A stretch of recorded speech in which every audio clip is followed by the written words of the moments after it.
పంజాబ్లోని జలంధర్కు చెందిన ఆర్టీఐ కార్యకర్త సిమ్రన్ జిత్ సింగ్ అనే వ్యక్తిని ద్విచక్ర వాహనంపై వచ్చిన ఇద్దరు గుర్తు తెలియని సాయుధులు కాల్చి చంపారు.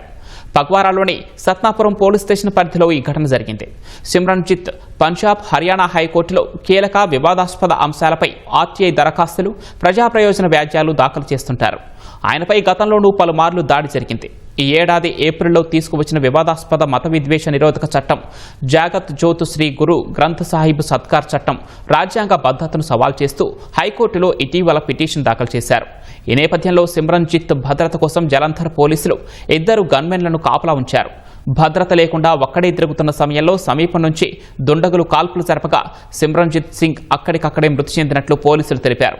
ఘటనా స్థలిలో ఓ పిస్తోలు, 2 మొబైల్ ఫోన్లు, సమీపంలో నిలిపి ఉన్న వాహనంలో మరో తుపాకీని పోలీసులు స్వాధీనం చేసుకున్నారు. ఈ హత్యకు గల కారణాలు తెలియరాలేదని, దర్యాప్తు కొనసాగుతుందని పోలీసులు వెల్లడించారు. పంజాబ్లోని జలంధర్కు చెందిన ఆర్టీఐ కార్యకర్త సిమ్రన్ జిత్ సింగ్ అనే వ్యక్తిని ద్విచక్ర వాహనంపై వచ్చిన ఇద్దరు గుర్తు తెలియని సాయుధులు కాల్చి చంపారు. పగ్వారాలోని సత్నాపురం పోలీస్ స్టేషన్ పరిధిలో ఈ ఘటన జరిగింది. సిమ్రన్ జిత్ పంజాబ్, హర్యానా హైకోర్టులో కీలక వివాదాస్పద అంశాలపై ఆర్టీఐ దరఖాస్తులు, ప్రజా ప్రయోజన వ్యాజ్యాలు దాఖలు చేస్తుంటారు. ఆయనపై గతంలోనూ పలుమార్లు దాడి జరిగింది. ఈ ఏడాది ఏప్రిల్లో తీసుకువచ్చిన వివాదాస్పద మత విద్వేష నిరోధక చట్టం, జాగత్ జోత్ శ్రీ గురు గ్రంథ్ సాహిబ్ సత్కార్ చట్టం రాజ్యాంగ భద్రతను సవాల్ చేస్తూ హైకోర్టులో ఇటీవల పిటిషన్ దాఖలు చేశారు. ఈ నేపథ్యంలో సిమ్రన్ జిత్ భద్రత కోసం జలంధర్ పోలీసులు ఇద్దరు గన్మెన్లను కాపలా ఉంచారు.